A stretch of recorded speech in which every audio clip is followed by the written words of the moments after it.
এরপরেই সেই বিখ্যাত কথা যেটা লিখতে গিয়ে জয়দেবের কলম থেমে গেল। স্মরগরল খণ্ডনং মম শিরসি মণ্ডনং, স্মরগরল খণ্ডনং মম শিরসি মণ্ডনং দেহি না।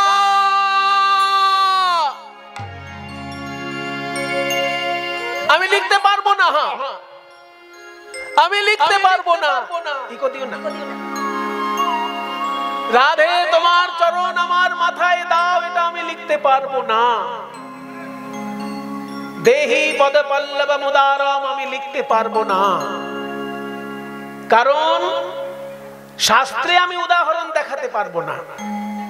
আমি যদি লিখে দিই যে রাধে তোমার চরণ আমার মাথায় তুলে দাও, এটা শুনতে ভালো লাগবে, কিন্তু ভক্ত সমাজ মেনে নেবে কি?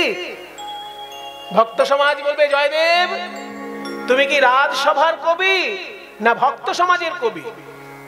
তুমি যদি রাজসভার কবি হও তাহলে রাজাকে খুশি করতে গিয়ে যা খুশি লেখো, আমাদের কোনো কথা বলবো না।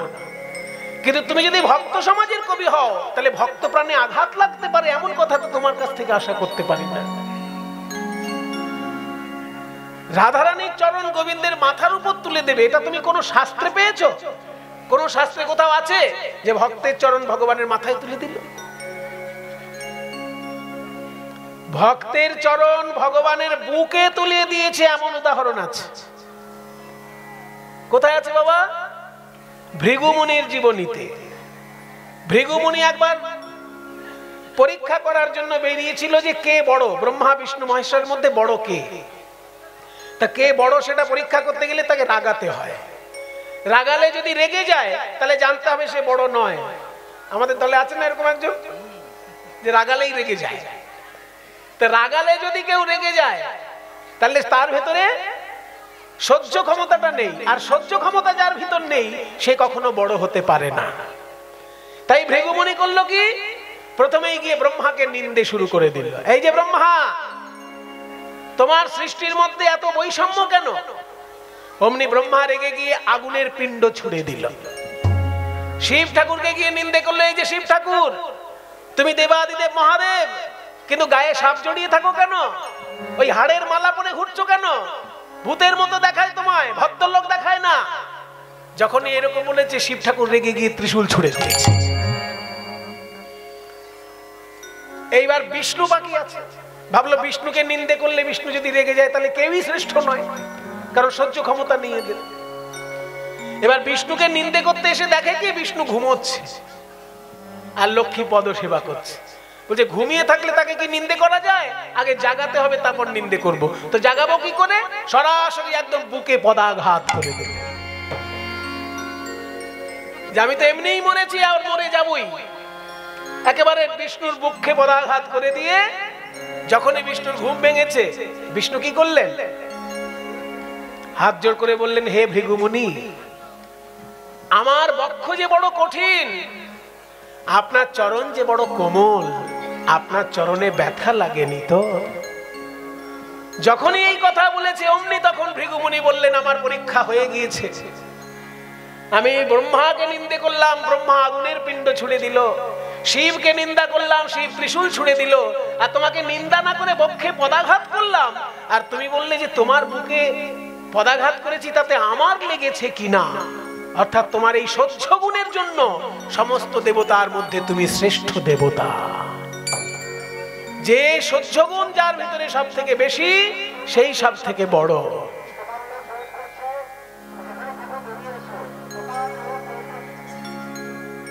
সেই জন্য বিষ্ণুই হচ্ছেন শ্রেষ্ঠ, সেটা প্রমাণ করার জন্য বিষ্ণু বক্ষে পদাঘাত করেছিলেন ভৃগুমুনি। তাহলে রাধারানীর যে চরণটি কৃষ্ণের বুকে তুলে দেবেন আলতা পরানোর জন্য, এই পর্যন্ত আমরা মেনে নিয়েছি। কিন্তু এবার তুমি বলছো তোমার চরণ আমার মাথায় তুলে দাও, এটা তো আমরা মেনে নেব না, কারণ শাস্ত্রে তো কোনো প্রমাণ নেই। তাই জয়দেব ভাবলো আমার যদি অন্য কোনো লাইন, অন্য কোনো পংক্তি মনে পড়ে পরে আমি লিখবো, এখন আমি স্নান করতে যাই। পদ্মা, আমাকে তেলের ঘটিটা দাও, আমি স্নান করতে যাব। এবার তেলের ঘটি যখনই দিয়েছে জয়দেবকে, জয়দেব স্নান করতে গেছে অজয় নদীতে। ওদিকে বাবা স্বয়ং ভগবান জয়দেবের রূপ ধারণ করে চলে এসেছে পদ্মাবতীর কাছে। পদ্মা, স্বামী এত তাড়াতাড়ি এলেন কি করে? আর বলো না, আমার একটা কবিতার পংক্তি মনে পড়ে গেছে, এখনই না লিখলে আমি পরে ভুলে যাব, তাই আমাকে লিখতে হবে। তুমি আমার অন্ন বেড়ে দাও, আমি কবিতা লিখে। এইবার গোবিন্দ আমার পুথির ঘরে গিয়ে দেখে মা মা মা। এবার ওই গ্রন্থ মন্দিরে গিয়ে দেখে, সেই গ্রন্থ মন্দিরে গীত গোবিন্দম দেখে জয়দেব লিখে রেখেছিল, স্মর গরল খণ্ডনম মম শিরসি মণ্ডনম। আর লিখতে পারেনি, পরে দেহি পদ আর লিখতে পারে। স্বয়ং গোবিন্দ লিখে দিলেন, দেহি পদ পল্লব মুদার। পদ্মা, এবার আমাকে অন্ন দাও। পদ্মাবতী আজকে গোবিন্দকে সেবা দিচ্ছেন স্বামী মনে করে। স্বামীকে যেমন খেতে দেয়, মায়েরা কিরকম খেতে দেন স্বামীকে? আমাদের ভারতবর্ষের মায়েরা সারা পৃথিবীর মায়ের থেকে আলাদা। আমাদের ভারতীয় মায়েরা কিভাবে স্বামীকে খেতে দেয় না, স্বামী যতটা পরিমাণে ভাত খায় তার থেকে বেশি পরিমাণে ভাত স্বামীর পাতে দেয়। স্বামী পেট ভরে খেয়ে উঠে গেলে সেই থালায় মায়েরা আবার ডাল তরকারি নিয়ে ভাত নিয়ে খেতে বসে।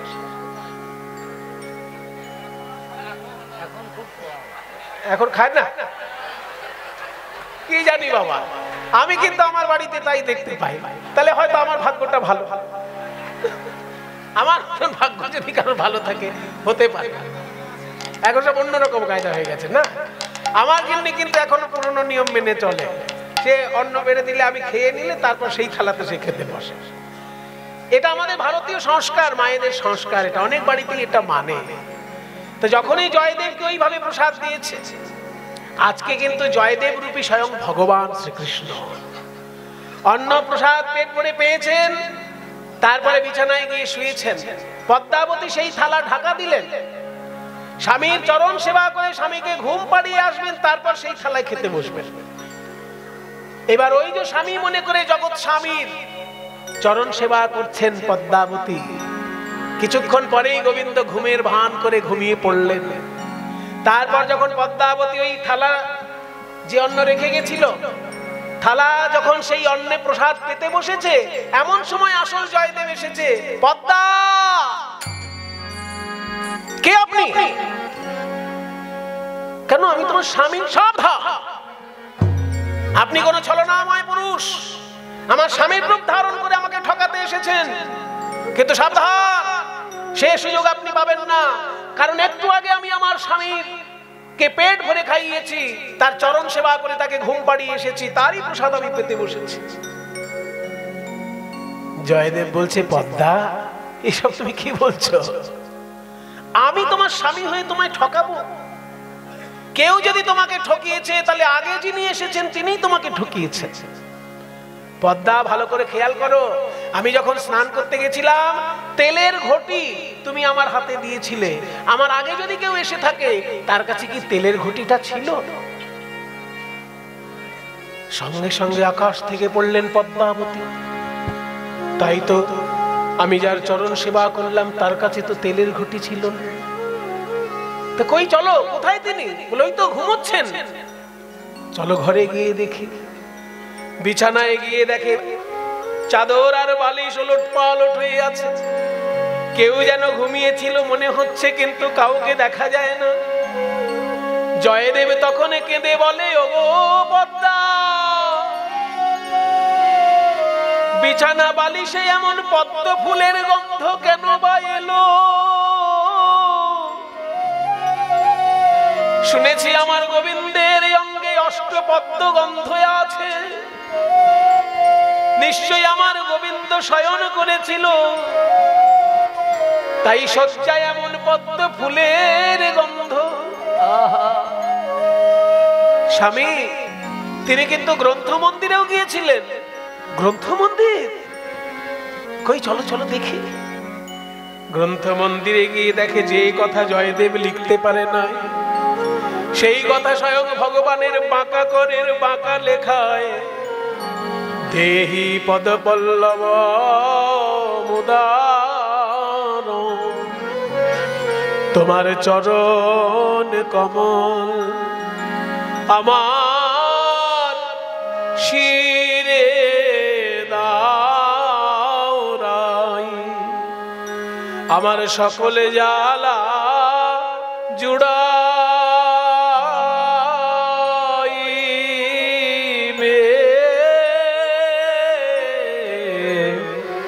চরণ কমল। স্বামী, এই গোবিন্দের হাতের লেখা। পদ্মা, যে কথা আমি লিখতে পারিনি সেই কথা আমার গোবিন্দ লিখে দিয়ে গেছে। আমি যেটা লিখতে পারিনি কিন্তু আমার মনে উদয় হয়েছিল, আমি লিখতে পারিনি, গোবিন্দ লিখে দিয়েছেন। তাই আর আমি আর কখনো কলম থামাবো না, জানবো আমার বাণী গোবিন্দেরই বাণী। এতদিন তুমি আমার প্রসাদ পেয়েছো গো পদ্মাবতী, আজ তোমার ঘরে স্বামী রূপে ওই জগৎ স্বামী এসেছিলেন। এতদিন তুমি আমার প্রসাদ পেতে, কারণ পতি পরম গুরু, আর আজকে তুমি জগৎপতির প্রসাদ পেয়েছো, আজ থেকে তুমি হও আমার গুরু। ওগো পদ্মা, দাও দাও আমায় প্রসাদ দাও হে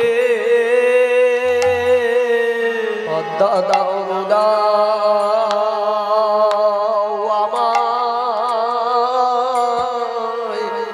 আমায় প্রসাদ দাও হে। পদ্মা, তুমি হলে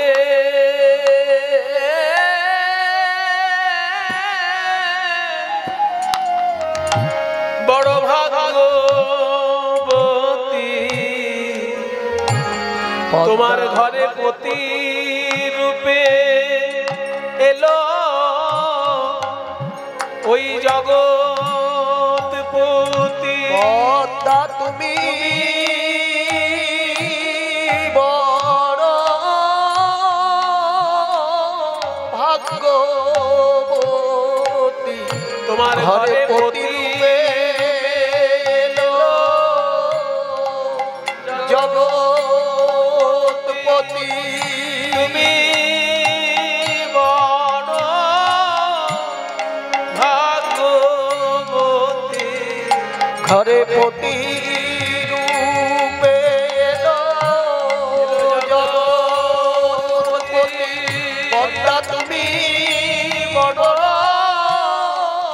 ভাগ্যবতী।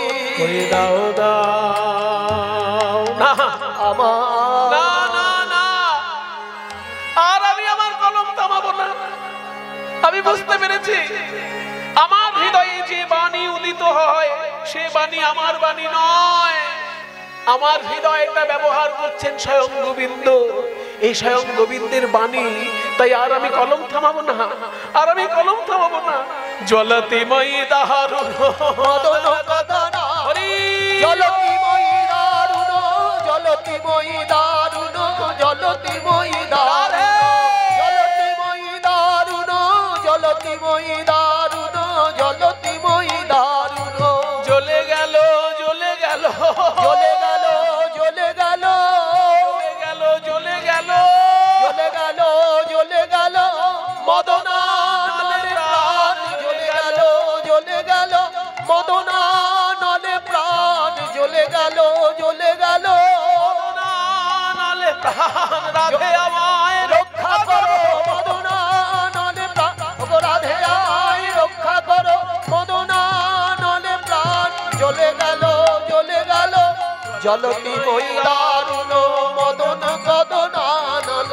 भरत रथ पहित विकार, इति चटुल चाट पटु चारु मुर वैरिना, इति चटुल चाट चारु मुर वैरिना, राधा মধিবচন জাতম। গানটি শেষ হচ্ছে মা, একটা গুরুত্বপূর্ণ জিনিস খেয়াল করুন, যে কোনো বড় মানুষ বড় হয় কেন জানেন? কারোর কাছে কিছু পেলে তারা কৃতজ্ঞতা স্বীকার করে, সেই জন্য। এই যে জয়দেব গোস্বামী এত বড় কবি তিনি, কিন্তু তার স্ত্রী গোবিন্দ সেবা করেছেন, আর সেই গোবিন্দের অধরামৃত স্ত্রীর জন্য আজকে তিনি পেয়েছেন। এই জন্য স্ত্রীর প্রতি কৃতজ্ঞতা জানাতে গিয়ে যে গানে নিজের নাম লিখছেন, নিজের নাম লেখার আগে স্ত্রীর নামটা লিখছেন। দেখুন এই নামে জয়দেবের আগে জয়দেবের স্ত্রীর নামটা লেখা আছে।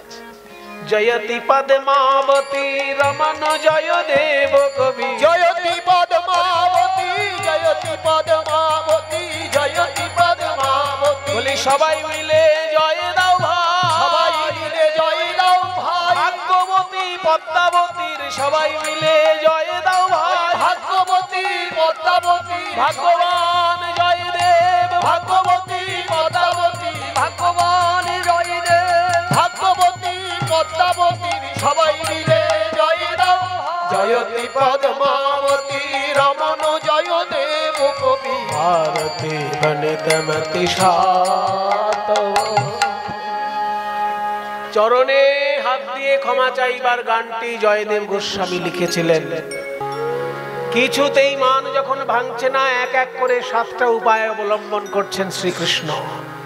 এইবার মায়েদের কাছে আমি যাব। 7টা উপায়ের মধ্যে প্রথম উপায়টা কি ছিল? বাবা রে, প্রথমটা যখন জিজ্ঞাসা করেছি সবাই মিলে তো একসঙ্গে শাম শাম করছে, শেষ অবধি কে বলতে পারে সেটাই আমার দেখার ইচ্ছা। আশা করি আপনারা অনেকেই পারবেন, কারণ খুব মনোযোগ দিয়ে আপনারা কীর্তন শুনছেন, অনেক ধৈর্য ধরে আপনারা বসে আছেন, কীর্তনকে ভালোবেসে আপনারা বসে আছেন। প্রথম উপায় হলো শাম, মানে মিষ্টি মিষ্টি কথা।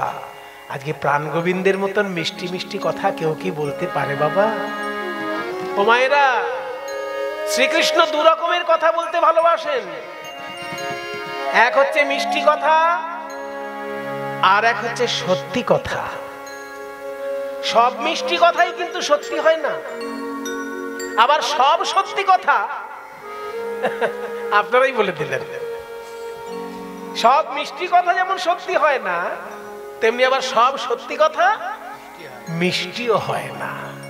আর শ্রী গোবিন্দ আমার এমন, তিনি সত্যি কথাও বলতে ভালোবাসেন, আবার মিষ্টি কথাও বলতে ভালোবাসেন।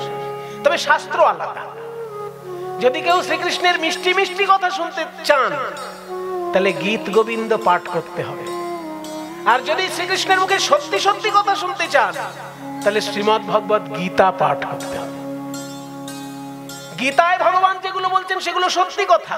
কখনো শুনলে আপনার গায়ে ঝাল লেগে যেতে পারে, শুনলে আপনার মনে কষ্ট হতে পারে, কিন্তু সেখানে তিনি সত্যি কথা বলবেন বলেই সংকল্প করেছেন। অর্জুনকে বলছেন, অর্জুন তুমি যাদের সঙ্গে যুদ্ধ করছো তাদের মুখের দিকে তাকালে তুমি যুদ্ধ করতে পারবে না, কারণ তাদের মধ্যে কেউ তোমার গুরুদেব, আবার কেউ তোমার গুরুজন, তাই না? অর্জুনের গুরুদেব দ্রোণাচার্য বিপরীতে রয়েছে। আপনি সোজা হয়ে আগে দাঁড়াতে শিখুন, তারপর কথা বলতে শিখবেন। জয় গুরু।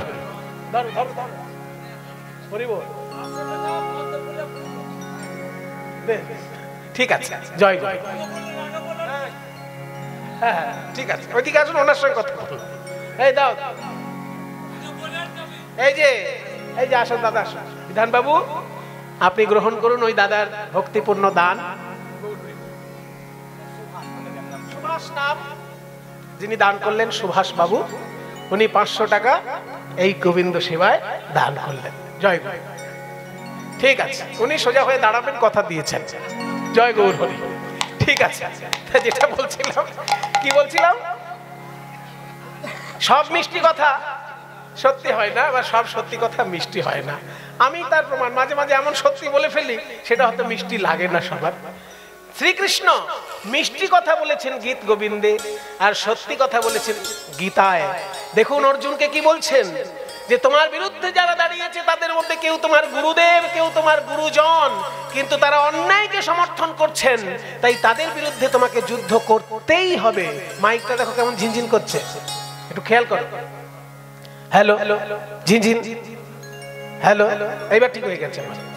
আচ্ছা, সত্যি কথা বলছেন, অর্জুনের খুব কষ্ট হচ্ছে শুনতে, কিন্তু তবু অর্জুন শুনলেন। আর শুনলেন, যখনই শুনলেন অমনি অন্যায়ের বিরুদ্ধে ন্যায় জয় লাভ করলো, অধর্মের বিরুদ্ধে ধর্ম জয় লাভ করলো। সেই জন্য শ্রীকৃষ্ণ গীতায় বলেছেন সত্যি কথা, আর গীত গোবিন্দে বলেছেন মিষ্টি কথা। আর পদকর্তা বলছেন কিরকম কথা, শুনো শুনো ভানু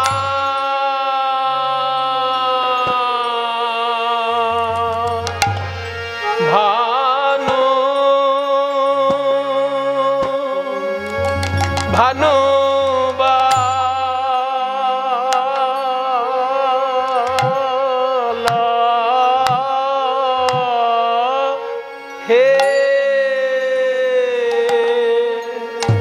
শোনো শোনো ভানুবালা,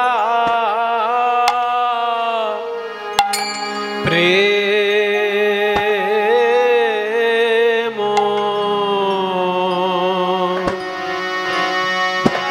ওগো প্রেম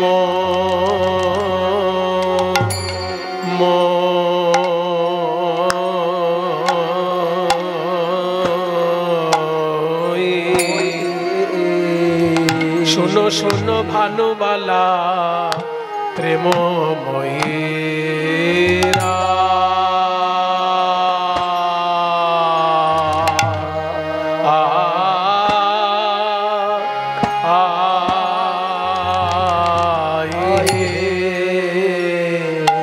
কথা শুনো রাধে, তোমার শপথ করে বলতে, তোমার নামে শপথ করে বলতে পারি,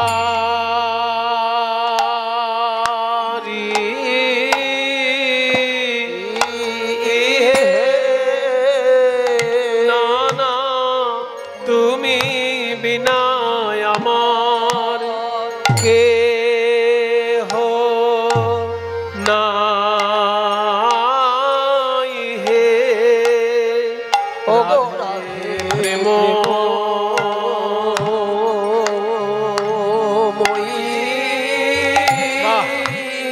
তুমি বিনা আমার কে নাই হে।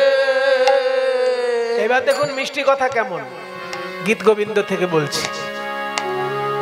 ত্বমসি মম জীবনম, ত্বমসি মম ভূষণম, ত্বমসি মম ভব জলধিরত্নম। ত্বমসি মানে কি? ত্বম অসি, তুমি হও, মম মানে আমার, জীবনম রাধে তুমি হলে আমার জীবন স্বরূপ। ত্বমসি মম ভূষণম, তুমি আমার ভূষণ স্বরূপ। ভূষণ আর জীবন এক নয় বাবা। ভূষণ হলো সোনার আংটি, আর জীবন হলো অক্সিজেন।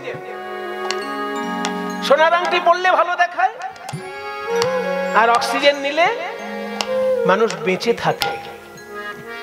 সোনার আংটি না পড়লেও মানুষ বেঁচে থাকতে পারে, কিন্তু অক্সিজেন না নিলে কেউ বেঁচে থাকতে পারে। তাই রাধারানীর উদ্দেশ্যে গোবিন্দ বলছেন যে আমার কাছে জীবনটাও তুমি আর আমার ভূষণটাও তুমি। তমসি মম জীবনং, তমসি মম ভূষণং, ত্বমসি মম বভো জলধিরত্নম। তুমি আমার জীবন স্বরূপ, তুমি আমার ভূষণ স্বরূপ। এই সংসার যদি একটা সাগর হয়, তাহলে সাগর ছেঁচা মানিক তুমি আমার, সাগর ছেঁচা মানিক তুমি আমার, কেহ নাই ওগো রাধে প্রেম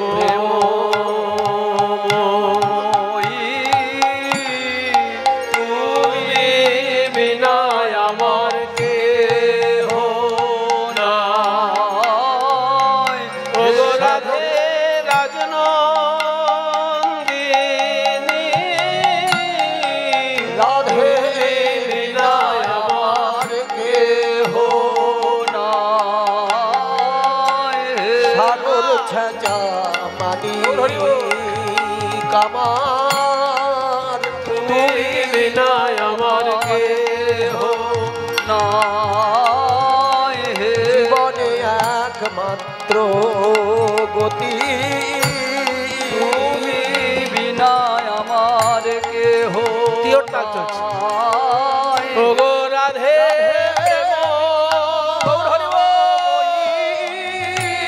তুমি বিনা আমার কেহ নাই হে ও রাধে প্রেমময়ী তুমি বিনা আমার কেহ কেহ নাই হে রাধে প্রেম এ তুমি বিনা আমার কেহ নাই হে রাধে প্রেম এ বিনা আমার কেহ নাই কথা শুনো শুনো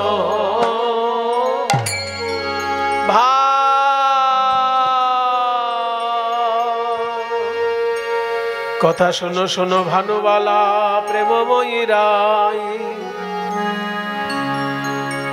তুমি বিনা এ জগতে মোরে আর কেহ নাই। বিনা এই জগতে আর কেহ নাই, আর কেহ নাই, আর কেহ নাই, তুমি বিনা আমার আর কেহ নাই। তুমি বিনা আমার আর কেহ নাই। আমার মুখ দেখে দেখুন মিষ্টি কথা, মিষ্টি কথা, কথাগুলো শুনুন। আমার মুখ দেখে দুঃখ বুঝবে এমন তুমি বিনা আমার আর কেহ নাই। আমার মুখ দেখে দুঃখ দুঃখ বুঝবে এমন তুমি বিনা আমার আর কেহ নাই। আমার মুখ দেখে দুঃখ বুঝবে, হবে আমার দুঃখে দুঃখী, আমার সুখে সুখী। মুখ দেখে দুঃখ বুঝবে এমন হবে দুঃখের দুঃখী, সুখের সুখী। মুখ দেখে দুঃখ বুঝবে এমন তুমি বিনা আমার আর কেহ নাই। তুমি আমার জপ তপ, তুমি মোর ধ্যান। রাধে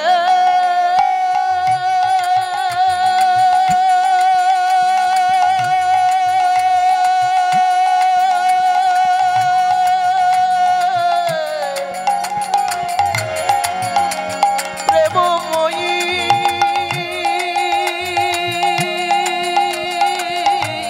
রাধে, তুমি তুমি মোর জপ তপ, তুমি মোর ধ্যান। তুমি আমার তন্ত্র মন্ত্র, তুমি হরি নাম। ওগো রাধে তুমি আমার জপ তন্ত্র, তুমি হরি নাম। একটা কথা বলবে আমাকে, আমার বাঁশি যখন বাজে ওই বাঁশিতে কি নাম বাজে? আপনারা যারা কীর্তনের ভক্ত তারা সবাই জানেন কৃষ্ণের বাঁশিতে কি নাম বাজে? রাধা নাম বাজে। কোনোদিন তো চন্দ্রাবলী বলে বাজলো না। তাহলে আমি যদি তাকে ভালোই বাসবো, তাহলে তো তার নাম একবার হলেও আমার বাঁশিতে বাজবে। তো এখানেই তো প্রমাণ আমি তোমায় কতখানি ভালোবাসি। তুয়া নাম ধরি যাবে মুরলি বাজা, রাধে গো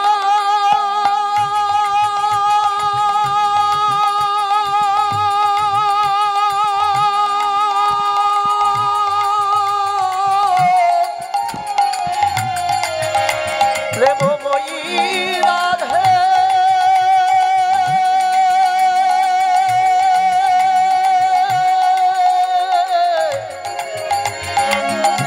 রাধে রাধে রাধে বল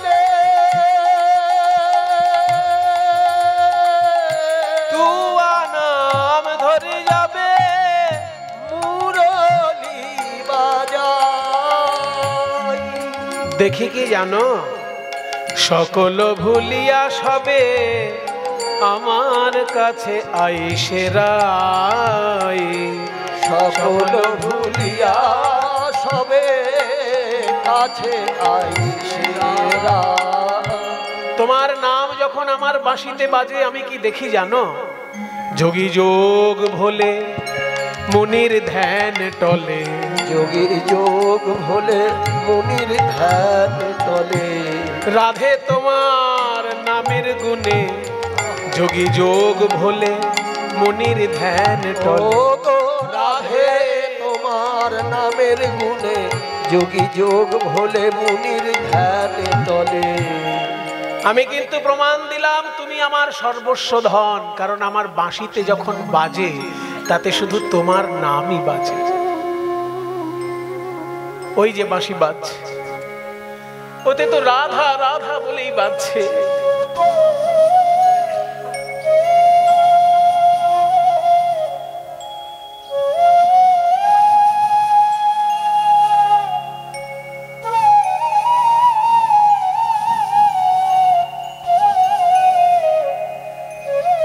মায়ের একটা উলুধ্বনি দাও, কি সুন্দর বাঁশি বাজছে।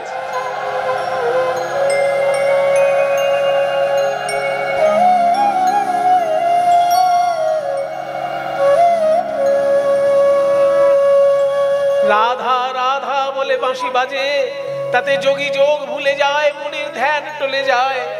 এতেও যদি তোমার বিশ্বাস না হয় তাহলে তুমি এক কাজ করো, সাক্ষী ডাকো, সাক্ষী। ভালোবাসার যিনি দেবতা তার নাম মদন দেবতা, সেই মদন দেবতাকে সাক্ষী রাখো, তোমার চরণ তলে আমি আমার নিজের নাম লিখে দিতে চাই। এতেও যদি বিশ্বাস না হয় মদন করো সাক্ষী। এতেও যদি বিশ্বাস না হয় মদন করো সাক্ষী। আদেশ করো নাম পদতলে লিখি।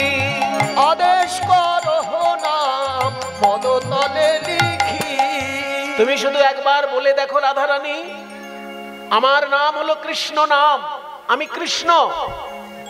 এই কৃষ্ণ নামটা আমি তোমার চরণ তলে লিখে দিতে চাই। কৃষ্ণ নামের মহিমা কেমন গো বাবা? শাস্ত্রে বলেছে কৃষ্ণ নামের মহিমা, 1 কোটি গরু যদি কেউ দান করে সেই দানের যে পুণ্য, তার থেকেও বড় পুণ্য কৃষ্ণ নাম যদি কেউ মুখে বলে। কোটি দানে গ্রহণে চকাশি। কোটি দানে গ্রহণে চকাশি। মাঘে প্রয়াগে আছে, মাঘে প্রয়াগে। দেখুন মিলছে কিনা? এখন কি মেলা চলছে, কোথায় চলছে? এই তো মাসটা কি ছিল? এই দেখুন মিলে গেল, কীর্তনের মধ্যেই রয়েছে। মাঘে প্রয়াগে কোটি কল্পবাসী। প্রয়াগ তীর্থে একটা কল্পবৃক্ষ তলা বলে একটা জায়গা আছে গঙ্গার ধারে, কল্পবৃক্ষ, ওইখানে বাস করে যদি কেউ। এই মাঘ মাসে 1 মাস ধরে মেলা হয়। কুম্ভ মেলা তো প্রতি বছর হয় না, 12 বছর অন্তর কুম্ভ মেলা হয়, কিন্তু প্রত্যেক বছরেই একটা বড় মেলা হয় প্রয়াগে। সেই মেলাটার নাম হচ্ছে মাঘ মেলা। গোটা মাঘ মাস ধরে ওই যেখানে কুম্ভ মেলা হচ্ছে ওইখানেতেই গোটা মাস, মাঘ মাস ধরে সারা ভারতের লোক প্রত্যেক বছর স্নান করতে আসে। কিন্তু কুম্ভ মেলাটা একটা বিরাট বড় ব্যাপার, আর সারা বছরে প্রতি বছরেই মাঘ মাসে ওখানে মেলা হয়। আর ওখানে কল্পবৃক্ষ বলে একটি জায়গা আছে, সেইখানে বাস করলে মনে করা হয় যে মুক্তি লাভ হচ্ছে। মাঘে প্রয়াগে কোটি কল্পবাসী। মাঘে প্রয়াগে কোটি কল্পবাসী। সুমেরু সমতুল্য হিরণ্য দানে। সুমেরু সমতুল্য হিরণ্য দানে। মাঘে প্রয়াগে কোটি কল্পবাসী। মাঘে প্রয়াগে কোটি কল্পবাসী। কৃষ্ণ নামের মহিমা বলছে সুমেরু সমতুল্য হিরণ্য দানে। হ্যাঁ গো, সুমেরু কাকে বলে? আমরা যারা ভূগোল পড়েছি মাধ্যমিকের সময় আমাদেরকে শেখানো হয়েছিল যে পৃথিবীর 2টো মাথায় 2টো পর্বত, একটা পর্বতের নাম সুমেরু আর একটা পর্বতের নাম কুমেরু। কিন্তু এটা ভূগোলের দিক দিয়ে ঠিক আছে, শাস্ত্রের দিক দিয়ে উত্তরটা ঠিক নয়। ভূগোলের দিক দিয়ে আপনি এটা বললে পরে নাম্বার পেয়ে যাবেন, পরীক্ষায় পাশ করে যাবেন, কিন্তু শাস্ত্রের দিক দিয়ে সুমেরু কাকে বলে? শাস্ত্রের বিচারে সুমেরু যে পর্বত সেটা পৃথিবীতে নেই, সেটা আছে স্বর্গে। আমাদের যেমন পর্বতটা বরফ দিয়ে ঢাকা, স্বর্গে দেবতাদের পর্বতটি সোনা দিয়ে ঢাকা। ওই সোনার পর্বতটিকে, স্বর্গের যে সোনার পর্বত, তাকে বলা হয় সুমেরু। আমাদের যেমন বরফের পর্বতের গায়ে গঙ্গা, তেমনি স্বর্গে যে সোনার পর্বত আছে তার গায়ে যে গঙ্গা আছে তার নাম মন্দাকিনী। গঙ্গার তিনটে জায়গায় তিন নামে অবস্থান। স্বর্গে সোনার পর্বতে তিনি মন্দাকিনী, পৃথিবীতে বরফের পর্বতে তিনি গঙ্গা, আর পাতালে সাধারণ পর্বতে তিনি ভোগবতী। তিনটে নাম গঙ্গার, তিন জায়গায় অবস্থান। তাই স্বর্গে যেটা দেবতাদের সোনার পাহাড় তার নাম সুমেরু। পদকর্তা বলছে যে যদি সোনার পাহাড়ের মতো যদি কেউ সোনা দান করে, তাতেও গোবিন্দ নামের সঙ্গে তুলনা হয় না। সুমেরু সমতুল্য হিরণ্য দানে, সুমেরু সমতুল্য হিরণ্য দানে, বলে নহে তুল্য নহে তুল্য গোবিন্দ নামে, নহে তুল্য নহে তুল্য গোবিন্দ নামে। সেই গোবিন্দ কহে নামার রাধা সে পরাণ, গোবিন্দ কহে নামার রাধা সে পরাণ। তব জপ পরিহরি রও রাধার নাম, তব জপ পরিহরি লও রাধার নাম। বল জয় জয় রাধা নাম প্রেম তরঙ্গিনী, জয় জয় রাধা নাম প্রেম তরঙ্গিনী। রাধা রানী কি, রাধা রানী কি, জয় জয় রাধা রানী নাম, কি, জয় জয় রাধা নাম প্রেম তরঙ্গিনী। জয় জয় রাধা নাম প্রেম তরঙ্গিনী। আরে প্রেম তরঙ্গিনী নাম সুধা তরঙ্গিনী, প্রেম তরঙ্গিনী নাম সুধা তরঙ্গিনী। এত মূল্যবান কৃষ্ণ নাম আমি তোমার পদতলে লিখে দেব। না না না, ভুল বলছি, ভুল বলছি আমি। তোমার চরণ তলে যদি আমার নাম লিখি, তোমার চরণে আঁচড় লাগতে পারে। তোমার চরণে আঁচড় লাগলে আমার বুকে কষ্ট হবে। তাই বরং আমি এক কাজ করি, এই মাটিতে আমার নাম লিখি, তুমি তোমার ওই কোমল চরণ তার উপরে রাখো। কোমল পদে কঠিন নাম লিখতে আঁচড় যায়, কোমল পদে কঠিন নাম লিখতে আঁচড় যায়। আমি ভূমিতে লিখি গো নাম, পদ রাখো তাই। আমি ভূমিতে লিখিব নাম, পদ রাখো তাই। হবে নাম ধন্য, আমিও ধন্য, হবে নাম ধন্য, আমিও ধন্য।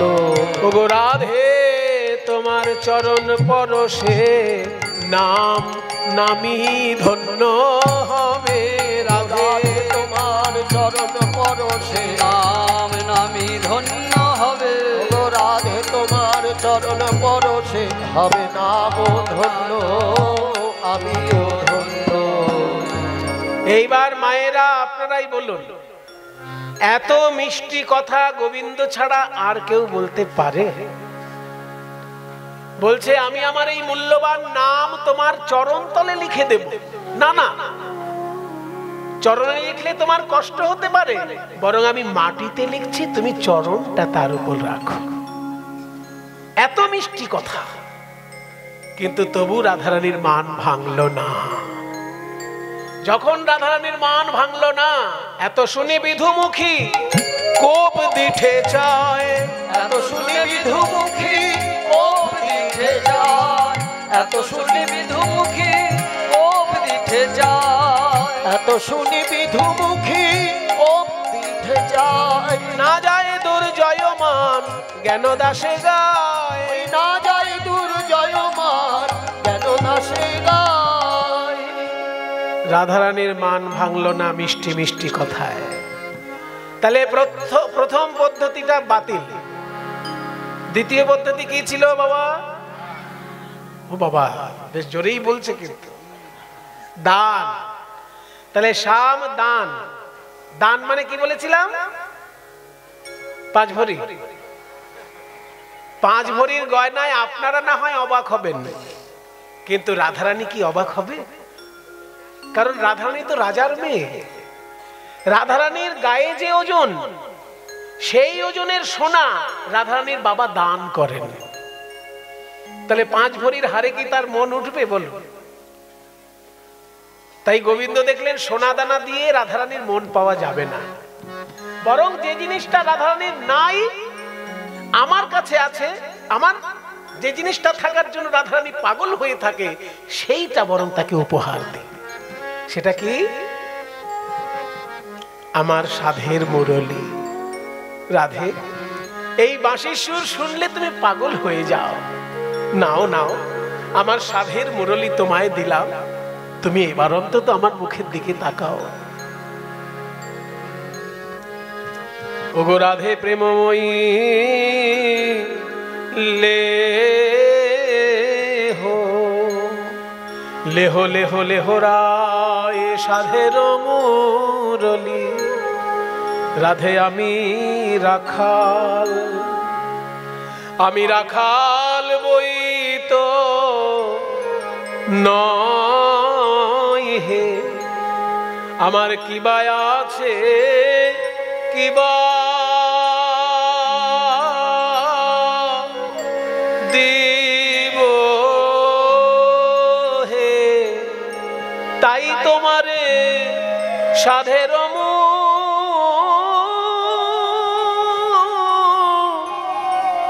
সাধের মুরলী দিলাম। রাধে আমি রাখাল। লেহো লেহো লেহো রায় সাধের মুরলী। লেহো লেহো লেহো রায় সাধের মুরলী। পরশিতে চাহি তোমার চরণের ধূলি রাধে বিনোদিনী। আহা, পরশিতে চাহি তোমার চরণের ধূলি রাধে বিনোদিনী। আমার সাধের বাঁশি আমি তোমায় দিয়ে দিচ্ছি রাধা। পীত বিন্ধন মোর তুয়ায় অভিলাষ। রাধে পিত বিন্ধন মোর তুয়ায় অভিলাষে। তুমি যদি দীর্ঘশ্বাস ফেলো আমার যেন প্রাণ বেরিয়ে যায়। পরাণ ছাড়ো এ যদি ছোড়ো নিঃশ্বাসে রাধে বিনোদিনী। ও পরাণ ছোড়ো এ যদি ছোড়ো নিঃশ্বাসে রাধে বিনোদিনী। পদকর্তা জ্ঞানদাস এক পাশে দাঁড়িয়ে বলছেন, দেখো কত মূল্যবান সম্পদ ওই কৃষ্ণের বাঁশি।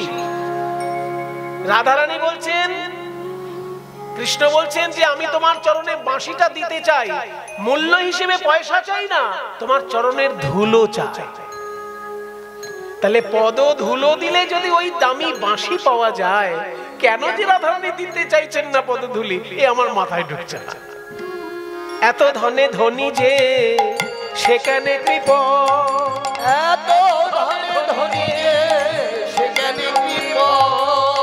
জ্ঞান দাসে কহে কে বা বুঝিবে মরম রাধে বিনোদিনী।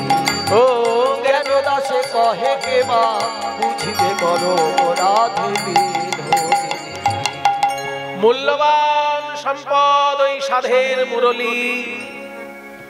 রাধারানীর চরণে সমর্পণ করলেন প্রাণ গোবিন্দ। তবুও রাধারানী ফিরে চাইলেন না। দান পদ্ধতিও বাতিল হয়ে গেল। তাহলে সাম দান চলে গেল। তারপর কি ছিল? ক্রিয়া। ক্রিয়া মানে কি বলেছিলাম?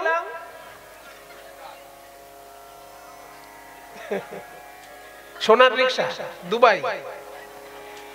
এবার সোনার রিকশাই হয় নাকি করবেন বৃন্দাবন? কারণ বৃন্দাবন সম্পর্কে শাস্ত্রে যা বলা আছে না, শুনলে আপনাদের মাথা ঘুরে যাবে।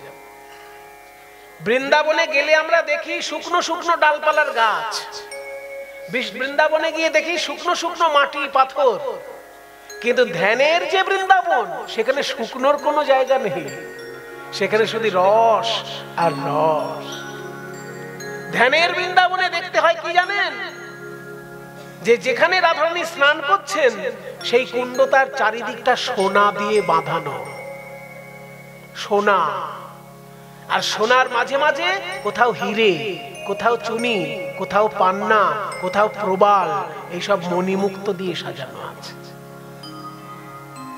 একটা হিরে চুনি পান্না কিনতে গেলে আমরা বুঝতে পারি যে রত্নের কত দাম, আর ধ্যানের নেত্রে বৃন্দাবন দেখতে গেলে বৃন্দাবনের মাটিতে হিরে চুনি পান্না ছড়ানো থাকে। তো সেইখানে ওই সোনার রিক্সা নিয়ে এসে কোনো লাভ আছে? তাই অসম্ভব কাজটা কৃষ্ণ কি করবেন এখানে? এখানে শ্রীকৃষ্ণ ভাবলেন আমার দ্বারা অসম্ভব কোনটা হতে পারে না, আমি এখন আপাতত যে কর্ম করছি সেটা বৈশ্য জাতির কর্ম। চাষবাস করা, গরু বাছুর পালন করা এবং ব্যবসা করা, এই তিনটে হচ্ছে বৈশ্য জাতির কর্ম। আর ক্ষত্রিয়ের কর্ম হচ্ছে শাস্ত্রী, ক্ষত্রিয়ের শাস্ত্রী কর্ম, শৌর্য, তেজ, ধৈর্য, দক্ষতা, যুদ্ধে না পালানো, দান করা এবং শাসন করা, এই শাস্ত্রী হচ্ছে ক্ষত্রিয়ের কর্ম। আর তার উপরে ব্রাহ্মণ, তার 9টি গুণ, সম দম তপ শৌচ ক্ষান্তি রাজ্যভূমি বচ্চ, জ্ঞানম বিজ্ঞানম আস্তিক্যম ব্রহ্ম ধর্ম স্বভাব। কাজে আমি বৈশ্যের কাজ করছি, গরু বাছুর পালন করছি, আমার থেকে উপরে ক্ষত্রিয়, তার থেকে উপরে ব্রাহ্মণ। আমি যদি এখন একটু ব্রাহ্মণের কাজ করে দেখাতে পারি, রাধারানী অবাক হয়ে আমার দিকে তাকাবে। এই ভেবে প্রাণ গোবিন্দ ব্রাহ্মণের মতো মন্ত্র উচ্চারণ করে পূজা শুরু করলেন। কি পূজা? না মান চণ্ডীর পূজা। দেখবি যদি আয় তোরা, দেখবি যদি আয় তোরা, দেখবি যদি আয়, দেখবি যদি আয় তোরা। মান চণ্ডীর পূজা করে, মান চণ্ডীর পূজা করে, মান চণ্ডীর পূজা করে, মান চণ্ডীর পূজা করে। রসিক শেখর শ্যামরায় দেখবি যদি আয় তোরা, দেখবি যদি আয় তোরা, দেখবি যদি আয়। এবার বলছে পুজো করতে গেলে তো জবা ফুল চাই, পুজো করতে গেলে বেলপাতা চাই, গঙ্গা জল চাই, তাহলে জবা ফুল কোথায় পাবে? হঠাৎ করে তো ব্যাপার। এই হাতের তলাটা গোবিন্দের লাল টকটকে, সেটাই যেন জবা ফুলের কাজ করছে। আর এই যে 2টি চোখ, আর দেখুন একটি তিলক, এখানটা যেন বেলপাতার মতন 3টে পাতা মনে হচ্ছে। আর নয়নের জল, সেটাই যেন গঙ্গা জলের কাজ করছে। করতল জবা ফুল আর নাসা মূল বিল্ল দল, করতল জবা ফুল, নাসা মূল বিল্ল দল, জবা ফুল নাসা মূল বিল্ল দল। আঁখি জল গঙ্গা জল,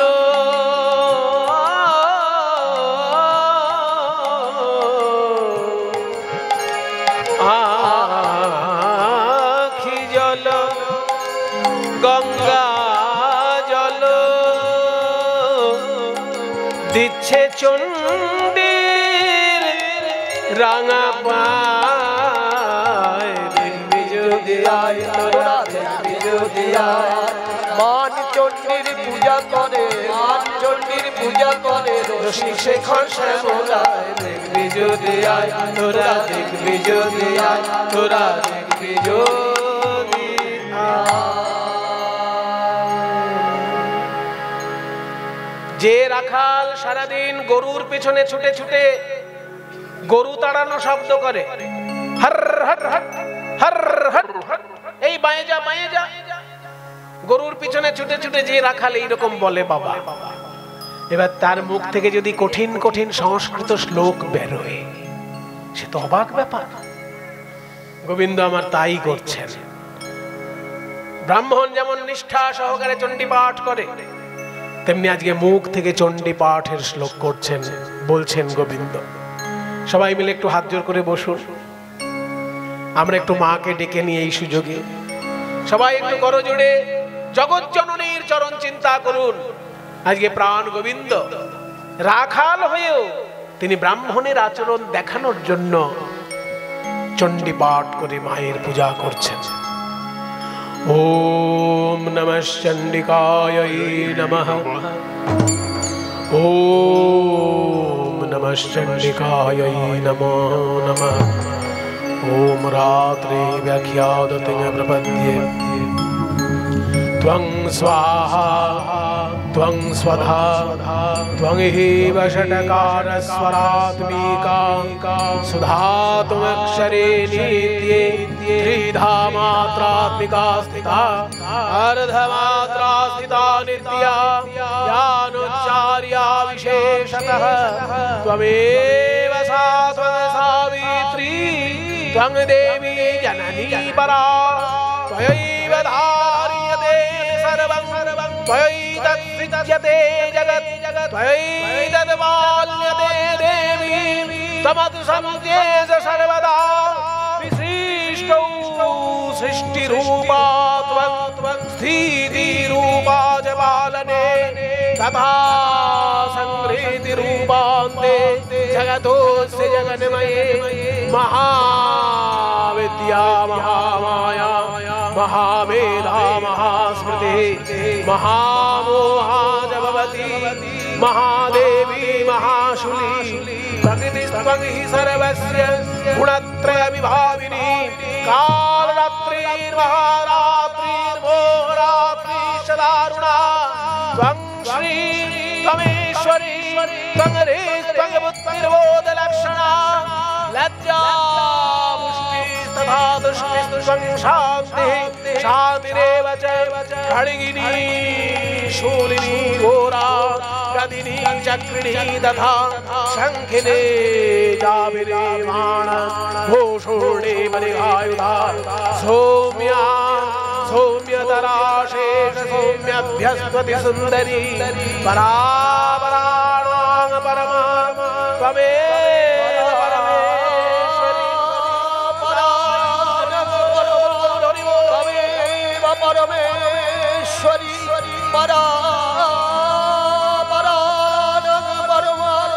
तमेव परमेश्वरी परापरानं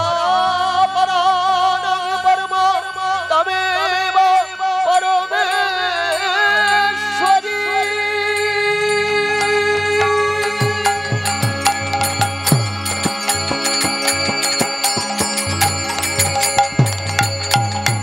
चंडी माई की, चंडी माई की, चंडी माई की।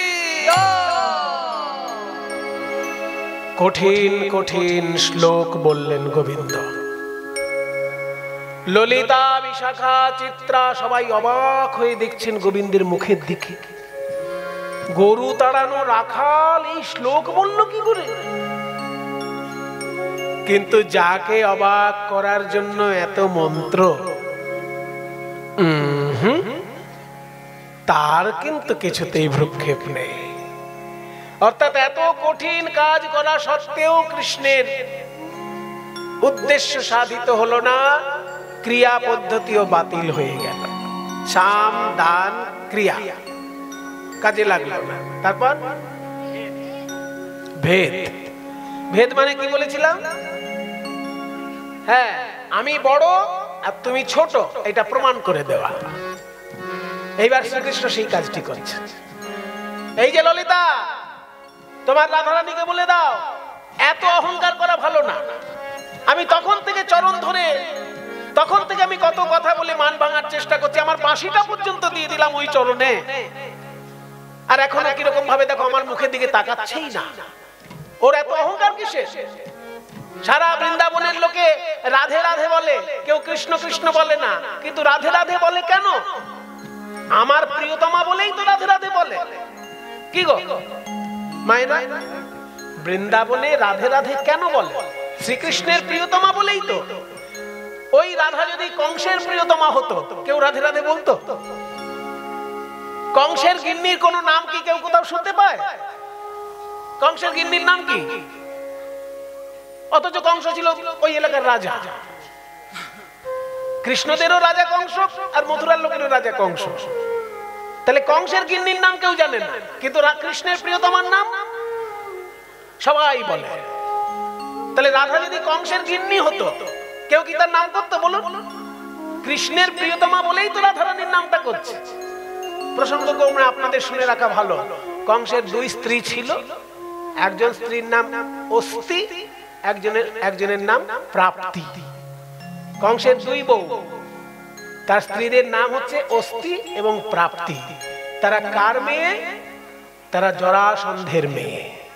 তাহলে এগুলো তো যারা খুব বেশি করে খোঁজ খবর রাখতে চায় তারা এগুলো খোঁজ খবর রাখে, কিন্তু যারা সাধারণ মানুষ তারা বৃন্দাবনে গিয়ে রাধে রাধে বলে, কেউ কৃষ্ণ কৃষ্ণ বলে না। কেন বলে? কৃষ্ণের প্রিয়তম বলেই তার এত নাম।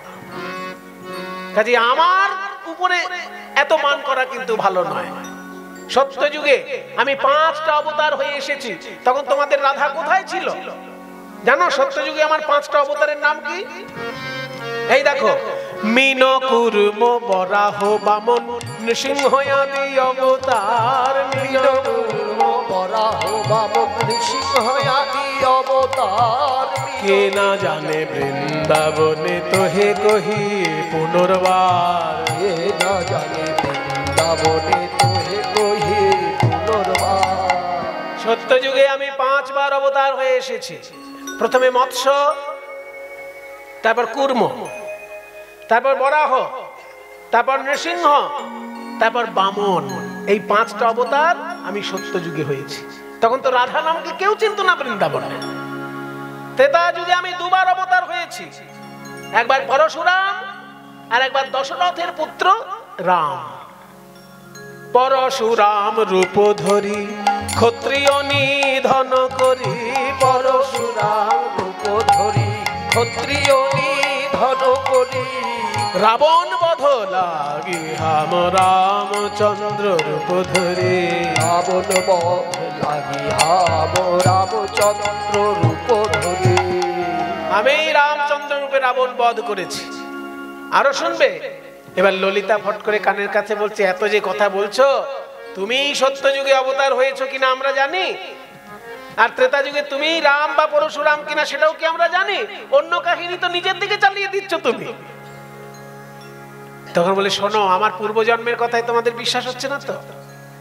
তাহলে এই জন্মে আমি যে কটা কাজ করেছি আর কেউ করে দেখাক দেখি। এই জন্মে আমি যে কটা কাজ করেছি আর কেউ করে দেখা। কার ক্ষমতা আছে পুতনা বধ করবে? কার ক্ষমতা আছে কালীয় দমন করবে? পুতনায় আদি শকট ভঞ্জন কালীয় দমন কথা। পুতনায় আদি শকট ভঞ্জন কালীয় দমন কথা। পুতনায় আদি শকট ভঞ্জন কালীয় দমন কথা। কে না জানে বৃন্দাবনে শোনো বৃষভানু সুতা। কে না জানে বৃন্দাবনে শুনো বৃষভানু সুতা। তোমরা তো একটা গোপন ব্যাপার জানোই না। বৈকুণ্ঠ থেকে স্বয়ং লক্ষ্মী এসে বৃন্দাবনে সাধনা করছে আমার চরণ পাবার জন্য, জানো সেটা? এত কথা বললেন গোবিন্দ, কিন্তু রাধারানী কোনো ভ্রুক্ষেপ করলেন না, বরং ললিতাকে উদ্দেশ্য করে বললেন, দেখ, উনি বিরাট বড় মহাপুরুষ। উনি সত্যযুগে 5 বার এসেছেন, উনি ত্রেতা যুগে 2 বার এসেছেন, আবার এই যুগে এসে উনি কালীয় দমন করেছেন, পুতনা বধ করেছেন। তো এত বড় মহাপুরুষ যখন, যারা ওনার চরণে ফুল তুলসী দিয়ে পুজো করবে তাদের কাছে গিয়ে দাঁড়াক, আমাদের এইখানে ওনার কোনো প্রয়োজন নেই। এক কথায় সব মহিমা শেষ হয়ে গেল। অর্থাৎ ওই যে তুমি ছোট আমি বড়, এই ব্যাপারটা কোনো কাজেই লাগলো না। ভেদ পদ্ধতি বাতিল। তারপর কি ছিল বাবা? এবার কিন্তু আওয়াজ নেমে এসেছে। ওই শাম বলে দান বলে যে চিৎকার হয়েছিল সেটা কিন্তু আর শোনা যাচ্ছে না। এবার 5 নম্বরে কি ছিল? হ্যাঁ, এই যে বাবারা এবার জেগেছে, বলেছেন না, নতি মানে নত হওয়া, অর্থাৎ পায়ে হাত দিয়ে ক্ষমা চাওয়া।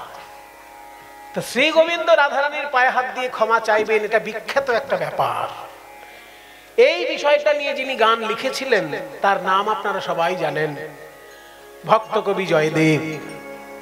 এবং তিনি যখন গানটা লিখতে শুরু করেছিলেন ভালোই লিখছিলেন, কিন্তু এই পায়ে হাত দিয়ে ক্ষমা চাইবার জায়গাটা যখনই এলো আর তিনি লিখতে পারলেন না, তার কলম থেমে গেছিল যে স্বয়ং ভগবান রাধারানীর পায়ে হাত দিয়ে ক্ষমা চাইছেন, এটা আমি লিখবো কি করে।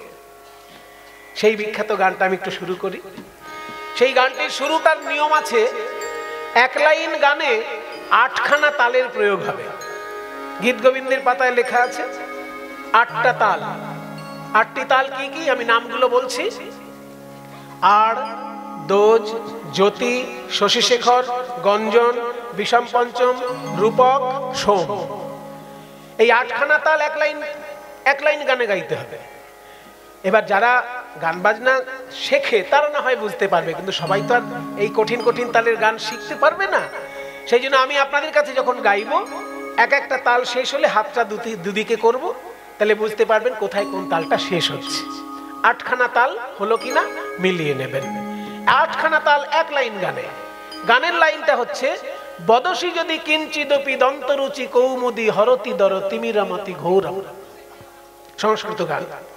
মানেটা হলো, বদসি যদি কিঞ্চিদপি মানে কিছু কথা যদি বলো রাধে, দন্তরুচি তোমার দাঁতের ছটা, কৌমুদি চাঁদের আলোর মতো, হরতি দর তিমিরামতি ঘৌরম ঘোর অন্ধকার হরণ করে নেয় তোমার দাঁতের ছটা।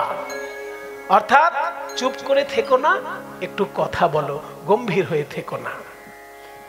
এই যে লাইনটা, বদসি যদি কিঞ্চিত বিদন্তরুচি কৌমুদি হরতি দ্বারা তিমিরামতি ঘৌরম, এই অংশটা 8টা তালে হবে। এবার আপনারা খেয়াল করুন আমার দিকে, যখনই একটা করে তাল শেষ হবে দুদিকে হাতটা করব। হে বদসি যদি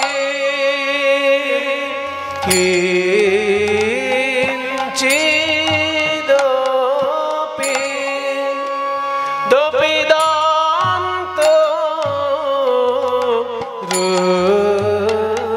দন্তরুচি রাধে কো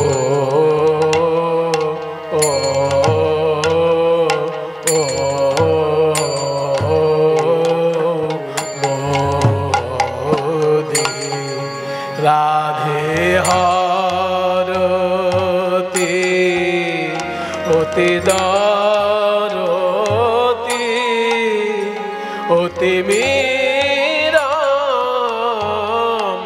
অতি মতি ঘোরাম ঘোরাম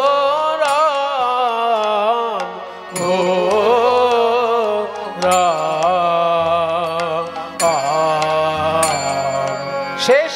হে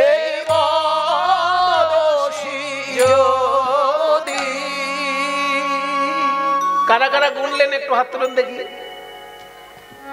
যাক বাবা, অন্তত কয়েকজন গুনেছেন যে না 8খানা তাল পরপর হয়েছে। মায়েরা জেনে রাখুন, এই গানটি হচ্ছে কীর্তন জগতের সব থেকে পুরনো গান, সব থেকে প্রাচীন গান এই গানটা। কারণ চৈতন্যদেবের জন্মেরও 300 বছর আগের গান। চৈতন্যদেবের জন্ম প্রায় 550 বছর হতে চলল, হ্যাঁ, আর তারও জন্মের 300 বছর আগের গান এটা। জয়দেবের যুগের গান এটা, কাজে 800 বছরের বেশি প্রাচীন। 8খানা তাল একসঙ্গে গাওয়া হয়।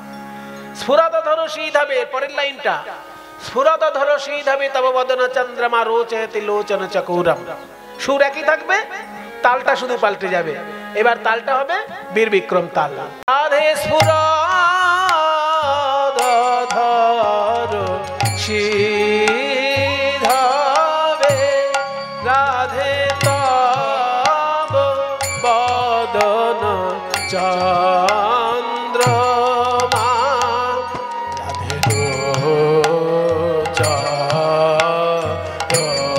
রোচয়তি লোচন চকোরা।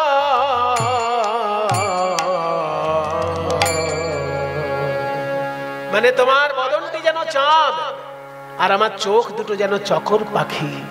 তোমার বদনের অমৃত পান করার জন্য আমার চোখ ব্যাকুল হয়ে আছে। এবার এই গানের তৃতীয় পংক্তিতে থেকে যে 8খানা তাল একসঙ্গে গেয়ে নেওয়া হলো না ছোট ছোট করে, এই 8খানা তাল বড় বড় করে গাইবার নিয়ম ছিল তৃতীয় পংক্তি থেকে। কিন্তু এখনকার দিনে 8খানা আর গাওয়া হয় না, 8টার মধ্যে প্রথম তালটা গাওয়া হয়। 8টি তালের মধ্যে প্রথম তালটা হচ্ছে আড় তাল, সেটাই তৃতীয় পংক্তিতে বড় করে গাওয়া হয়। আড় তালের নিয়ম হচ্ছে 20 মাত্রা, 8, 4, 8 ছন্দ। খেয়াল করুন, 1, 2, 3, 4, 5, 6, 7, 8, 9, 10, 11, 12, 13, 14, 15, 16, 17, 18, 19, 20, 1। 8, 4, 8, 6। আমাদের কৃষ্ণবাবু খুব ভালো বাজাতে পারে এই 8টা। দাঁড়ান। হেই হে হেই হে প্রিয়ে যা আরু শিলে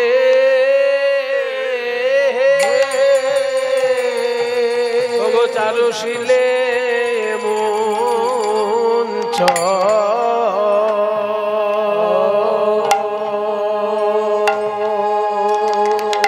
একাবর্তন শেষ হচ্ছে। ও মঞ্চময়ী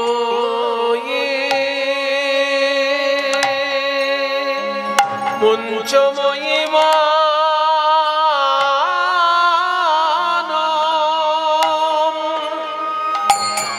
মানম অনিদা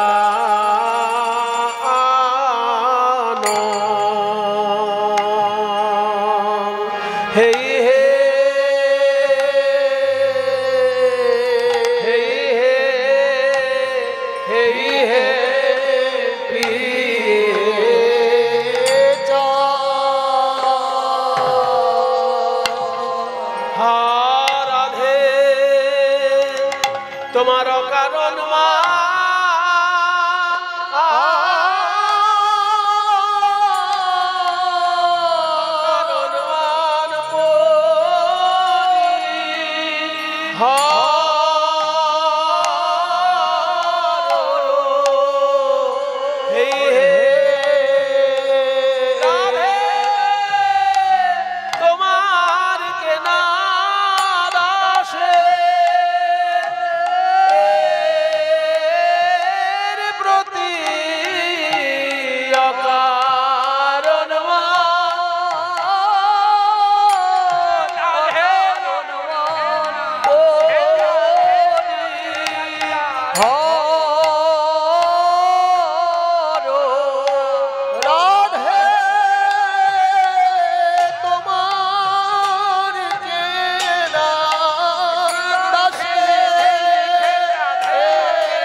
এই যে রূপটি দেখলেন এই আটখানা তালের এইটা প্রথম তাল, এরকম পর পর আটখানা তাল আগেকার দিনে গাইতে হতো।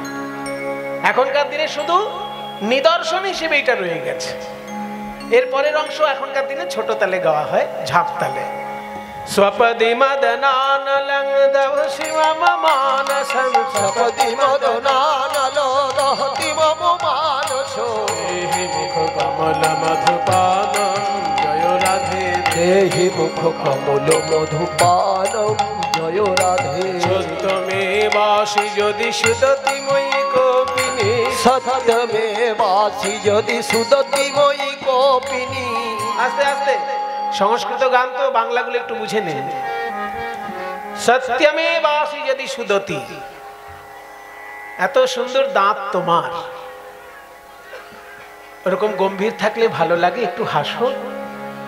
আর সত্যি যদি আমার উপর তুমি রাগ করে থাকো তাহলে শাস্তি দাও আমায়।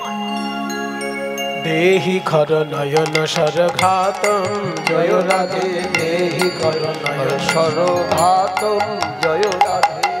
কিভাবে শাস্তি দেবে? ঘটয় ভুজ বন্ধনম জনয় রদ খণ্ডন ঘটয় ভুজ বন্ধনম জনয় রদ খণ্ডনম येन वा भवति সুখ জাতম। তোমার দুটো হাত দিয়ে আমাকে বন্ধন করো, বাহুলতায় বন্ধন করো। বাহুলতায় বন্ধন করো তাড়াহুড়ো না, তাড়াহুড়ো না।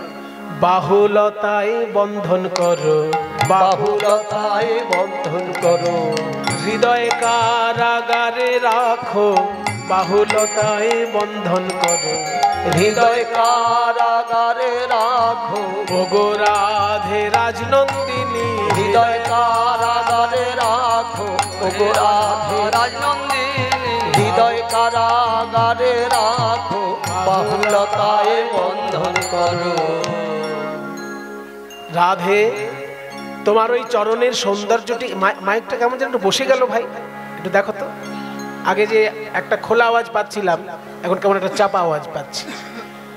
বলছে যে তোমার ওই চরণটি কেমন, স্থল কমল গঞ্জ, হ্যাঁ এইবার হচ্ছে, স্থল কমল গঞ্জনং মম শিরসি মণ্ডন, ওই স্থল কমল গঞ্জন।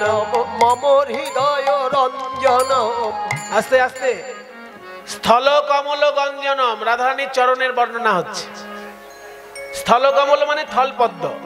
থলপদ্ম দেখেছেন তো আপনারা, গ্রামে বাস করেন, অনেক ফল ফুল দেখতে পান। থলপদ্ম যে যে হালকা হালকা গোলাপি মতন হয়, কি সুন্দর কোমল পাপড়িগুলো। বলছে ওই থলপদ্মের থেকেও কোমল তোমার চরণ, অত সুন্দর। থল কমল গঞ্জনম মম হৃদয় রঞ্জনম জনিতরতি রঙ্গ পরভাগম জয় রাধে ভণম শ্রীণবাণি করবাণি চরণ দ্বয়ম সরস রস দলক প্রকরাগম। বলছে তোমার চরণটা আমার দিকে এগিয়ে দাও, আমি সেই চরণে আলতা পরিয়ে দেব। চরণে হাত দিলেন কিন্তু তবু মান ভাঙল না।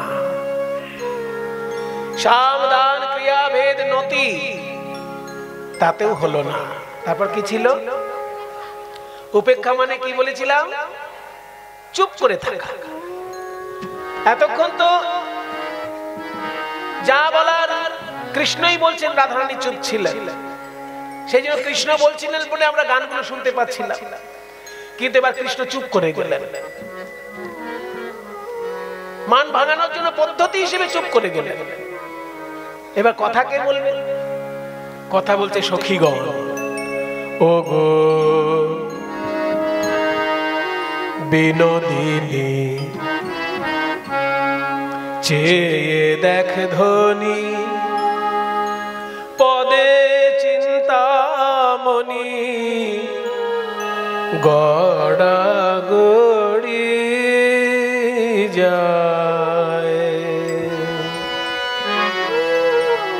রাখিলিনি তার মানে, চাহিলি না তার পানে, পানে পানে।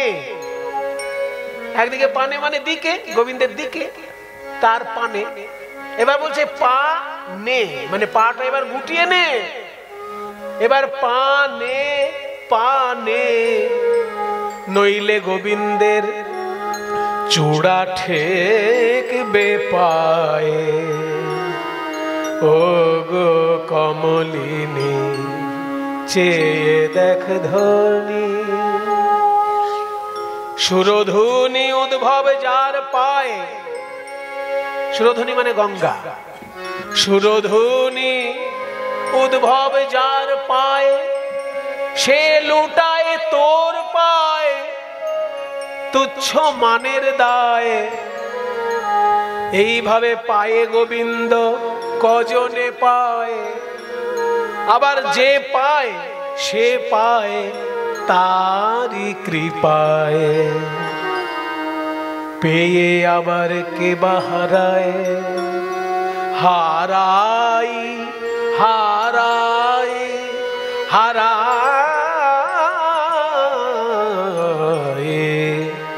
ও গো কমলিনী। গোবিন্দ চুপ করে থাকলেন, সখীগণ কথা বললেন, তাতেও মান ভাঙল না। 6 নম্বর উপায়টাও বাতিল। এবার শেষ, সপ্তম শেষ, সেটা কি আছে? এই রে বলে ফেললেন আপনারা শেষ অবধি। তার মানে 100 নম্বর পেয়ে গেছেন। যারা রসান্তর অবধি বলতে পেরেছেন তারা সবাই আজকের পরীক্ষায় 100 নম্বর পেয়ে গেছে। এবার মানেটা কি? রসান্তর মানে কি বলেছিলাম?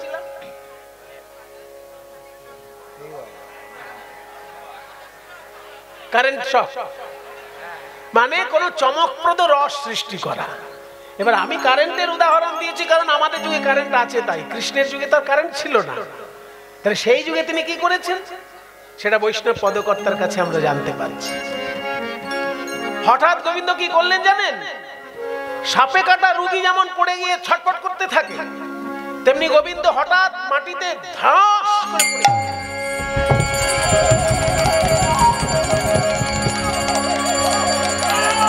কি হলো আমার বধূর, কি হলো?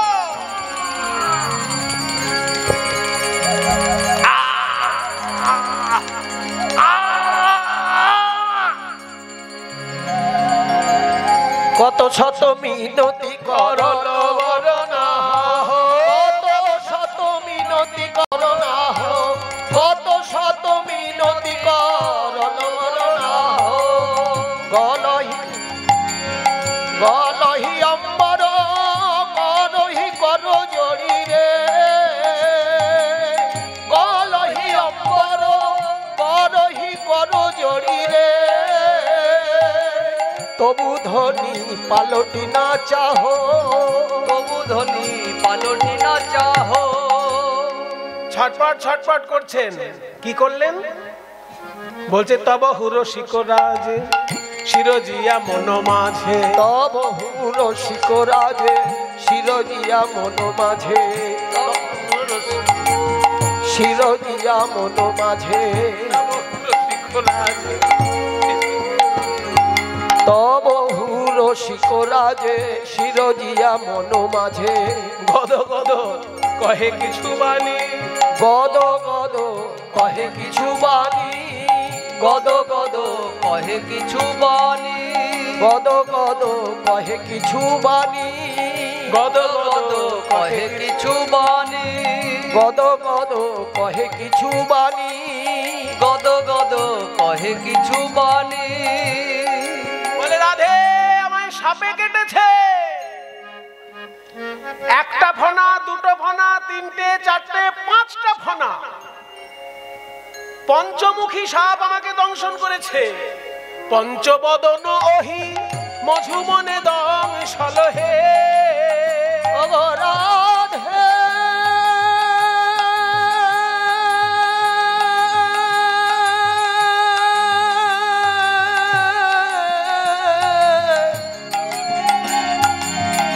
রাধে রাধে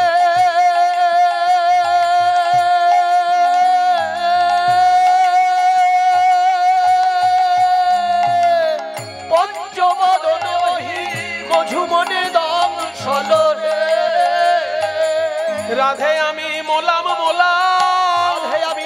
মোলাম। পাঁচ মুখ সাপে কেটেছে রাধে আমি মোলাম মোলাম। পাঁচ মুখ সাপে কেটেছে রাধে আমি মোলাম মোলাম।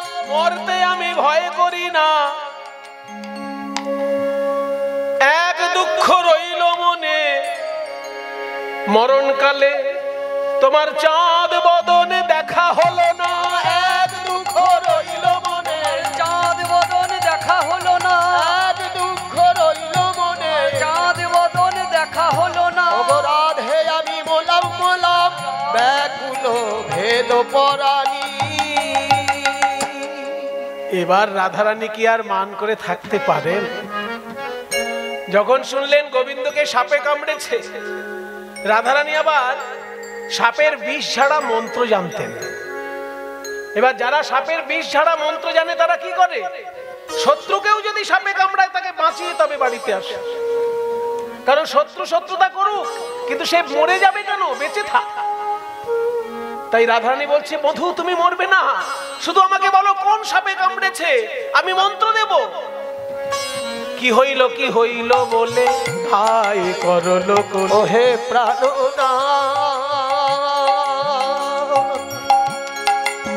প্রাণনাথ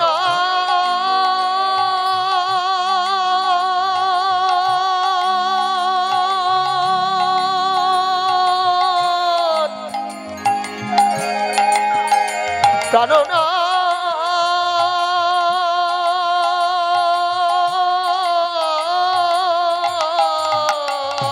কি হইল বলি ধাই করলো কি হইল বলে ধাই করলো নীল বসনে করুবাই। নীল বসনে করুবা বলে বধূ তুমি মরবে না গো। বলি মধু তুমি মরবে না গো। বধূ তুমি মরবে না গো। আমি বিষ ঝাড়া মন্ত্র জানি, বধূ তুমি মরবে না গো। আমি বিষ ঝাড়ার মন্ত্র জানি, বধূ তুমি মরবে না গো। আমি বিষ ঝাড়া মন্ত্র জানি, শুধু বলো কোন সাপে কেটেছে তোমায় বিষ ঝাড়া মন্ত্র জানি, কোন সাপে কেটেছে তোমায়, আমি বিষ ঝাড়া মন্ত্র জানি। কোন সাপে কেটেছে তোমায়, বধূ তুমি মরবে না গো। নীল বসনে মৃদুমা। রাধারানী এতটা ব্যাকুল হয়ে পড়লেন গোবিন্দকে বাঁচানোর জন্য। এই দৃশ্য দেখে ললিতা বিশাখা সবাই মুচকি হাসছে। এই, আমার গোবিন্দের কষ্ট হচ্ছে, আমার উদ্বেগ হচ্ছে, তোর হাসছিস কেন? বলে হাসবো না রাধে, তোর গোবিন্দ ভুল বলেনি আর তুই ঠিক বুঝিসনি। তার মানে ওই যে তোর গোবিন্দ বললো পাঁচ মুখ সাপে কামড়েছে, তুই তাই শুনেই একবারে ভয়ে অস্থির হয়ে গেলি। কিন্তু কি বলেছে শেষ কথাটা? মধু মনে দংশল, মনে দংশন। সাপে যদি কামড়ায়, হাতে কামড়াবে, পায়ে কামড়াবে, মনে কি সাপ কামড়াতে পারে? তাহলে গোবিন্দকে মনে দংশন করেছে যখন, তাহলে সাপটাও সেই রকম। কোন সাপ? যেটা মনে দংশন করতে পারে। শাস্ত্র বলছে অহেরিব গতি প্রেম্ন স্বভাব কুটিলা ভবেত তস্মাৎ ভেদ রহেতস্য জুনর মানবদঞ্চত। মানের গতি হচ্ছে সাপের গতির মতো। সাপ কোন দিকে মোড় নেবে যেমন বলা যায় না, তেমনি মানের গতি কোন দিকে যাবে বলা যায় না। মানের সঙ্গে সাপকে তুলনা করা হয়েছে। প্রেম সর্প, প্রেম সর্প দংশন করেছে গোবিন্দের মনে। আর প্রেম সর্পের পাঁচটি ফনা হয়।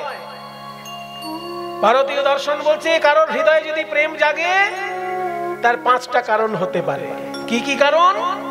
না শব্দ, স্পর্শ, রূপ, রস, গন্ধ। দেখুন আপনারা বিচার করুন, কেউ কাউকে ভালোবাসলে এই পাঁচটার মধ্যে কোনো না কোনো একটা কারণ থাকতে পারে, কিংবা পাঁচটাই কারণ থাকতে পারে।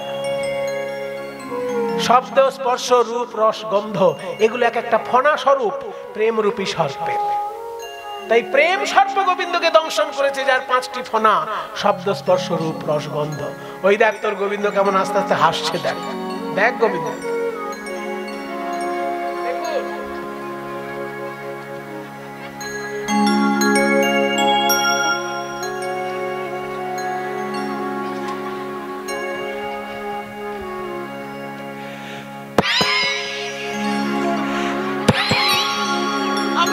হাসছে, তাহলে তোমাকে সাপে কামড়ানে?